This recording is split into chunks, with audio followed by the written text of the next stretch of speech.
Assalamualaikum warahmatullahi wabarakatuh. Perkenalkan saya Putri Helgarita Tahirah dengan NPM C1C019087 dari Prodi Akuntansi Universitas Bengkulu dari kelas 5C. Nah, pada kesempatan kali ini saya akan kembali menjelaskan tentang buku Akuntansi Keuangan Lanjutan 1 karya Dwi Martani. Pada kesempatan kali ini saya akan lebih menjelaskan tentang materi bab 4 yaitu konsolidasi dengan akuisisi melebihi nilai tercatat ekuitas. Nah, yang pertama kali akan saya bahas adalah tentang karakteristik konsolidasi dan akuisisi melebihi nilai tercatat. Yang pertama adalah prosedur konsolidasi. Nah, perusahaan pengakuisisi atau investor biasanya akan melakukan ujian kelayakan atau due diligence atas bisnis yang akan diakuisisi. Karena pada dasarnya kita nggak mungkin asal mengambil aja tanpa kita mengetahui, ibaratnya kita tidak mengetahui bebet-bebet bobotnya. Sama seperti kita ingin mengambil sesuatu kan pasti kita akan melihat kualitasnya. Nah, begitu juga saat kita mengakuisisi perusahaan, kita tidak bisa langsung saja mengakuisisi perusahaan tersebut. Pasti kita akan melihat dari kita akan melihat spek-spek dari perusahaan tersebut, apakah kita harus mengakuisisi atau harus kita tinggalkan saja, tidak usah diakuisisi. Nah, faktor-faktor yang mempengaruhi proses penilaian kelayakan bisnis saat proses kombinasi bisnis itu adalah pertama adalah prospek bisnis perusahaan, yang kondisi industri secara umum, lalu nilai strategis bisnisnya, lalu kualitas manajemen dan nilai wajar dari aset dan liabilitas yang dilaporkan oleh perusahaan yang diakuisisi. Nah, yang kedua yaitu diferensial. Berdasarkan PSAK 2002 PSAK nomor 22 revisi dari 2010, diferensial harus dilaporkan pada aset teridentifikasi yang diperoleh dan liabilitas yang diambil alih yang dianggap menyebabkan nilai wajar dari entitas anak yang akan dikonsolidasikan melebihi nilai atau alokasinya sebagai goodwill. Nah, diferensial ini juga disebabkan tuh ada dua hal gitu yang menyebabkan dari diferensial ini. Yang pertama adalah karena perbedaan nilai wajar dari aset yang diperoleh dan liabilitas yang diambil alih. Lalu yang kedua adalah karena goodwill bisa menjadi kombinasi keduanya dan harus melakukan analisis untuk menentukan diferensial itu. Nah, lanjut yaitu aset teridentifikasi dan liabilitas diambil alih.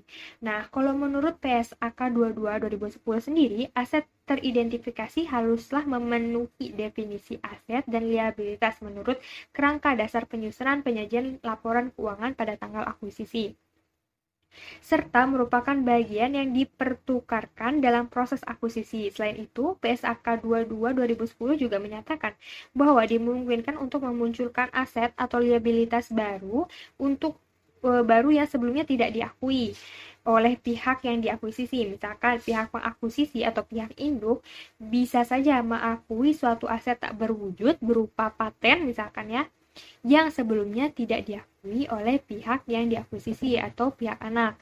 Perusahaan anak tersebut tidak dapat mengakui sebagai wujud berupa paten, yaitu yang menghasilkan melalui proses secara internal. Nah, selain aset teridentifikasi dan liabilitas yang diambil alih, diferensial juga bisa disebabkan oleh goodwill. Nah, menurut PSAK 22 2010 mengidentifikasikan goodwill sebagai selisih antara nilai agar itu bisa dilihat dari tiga. Pertama adalah imbalan yang dialihkan, yang kedua adalah jumlah kepentingan pengendali, dan yang ketiga adalah nilai wajar kepentingan ekuitas yang sebelumnya diakuisisi jika kombinasi bisnis itu dilakukan secara bertahap, dan jumlah neto dari aset yang teridentifikasi yang diperoleh liabilitas yang diambil alih.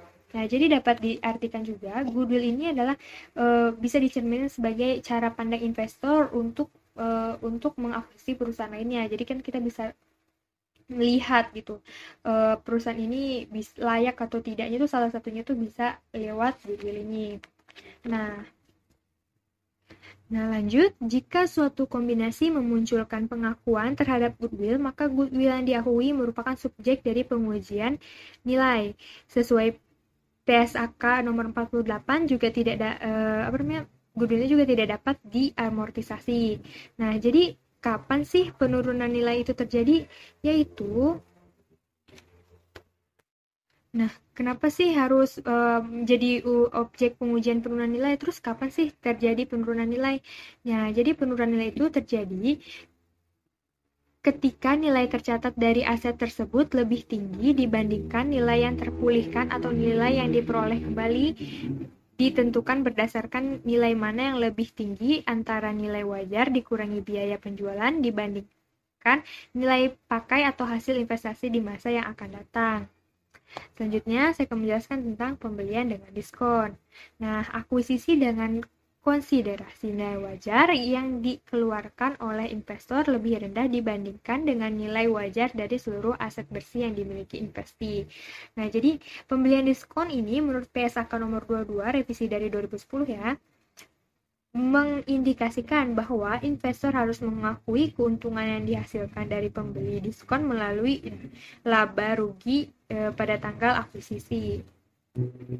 Nah, kali ini saya akan memberikan materi lanjutannya, yaitu ilustrasi akuisisi dengan kepemilikan penuh. Hal ini terdiri dari pertama adalah konsolidasi sesaat setelah akuisisi.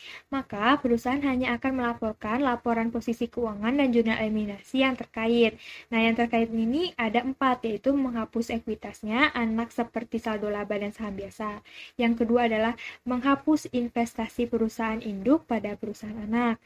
Yang ketiga adalah memunculkan diferensial atau yang dialokasikan. Nah, yang keempat adalah memunculkan kepentingan non-pengendali sebagai pengendali di bagian elit. Nah, lanjut yaitu yang kedua yang tadi kan konsolidasi setelah akuisisi. Nah, yang kedua ini adalah konsolidasi pada periode setelah akuisisi. Berarti setelah dia konsolidasi yang terjadi setelah dia diakuisisi ya. Nah, tidak terdapat perbedaan mendasar dibandingkan konsolidasi ketika akuisisi dilakukan pada nilai tercatat. Nah, laba bersih dan laba saldo, laba konsolidasi. Ketika entitas anak dimiliki sepenuhnya oleh entitas induk, serta tidak ada penyesuaian komponen-komponen tertentu, laba rugi konsolidasian adalah sama dengan laba rugi yang dilaporkan oleh entitas induk. Nah, yang ketiga adalah konsolidasi pada periode setelah terjadinya akuisisi. Contohnya, setelah satu periode atau menambahkan periode 1 tahun gitu. Terus lanjut, saya akan menjelaskan lagi. Tadi kan saya menjelaskan tentang ilustrasi akuisisi dengan kepemilikan penuh ya. Nah, sekarang adalah ilustrasi akuisisi dengan kepemilikan sebagian. Adanya bagian ekuitas kepentingan non pengendali, yaitu bagian ekuitas yang laporan posisi keuangan akan muncul kepentingan non pengendali. Lalu menurut PSAK nomor 65 revisi dari 2014, masyarakat entitas induk untuk menyajikan secara terpisah bagian dari kepentingan non pengendali pada ekuitas dalam laporan posisi keuangan konsolidasian. Hal ini berarti untuk menunjukkan kepada pengguna laporan keuangan seberapa besar bagian dari aset bersih yang dimiliki oleh entitas anak yang tidak dikuasai oleh entitas induk. Nah, nilai wajar konsiderasi itu sama dengan nilai akuisisi, yaitu sama dengan imbalan yang diserahkan tadi itu.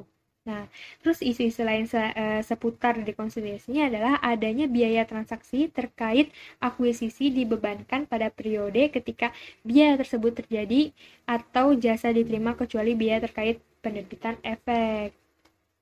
Nah, mungkin cukup dari saya. Mungkin sekian dari saya, kurang lebihnya mohon dimaafkan. Baiklah, saya akhiri. Assalamualaikum warahmatullahi wabarakatuh.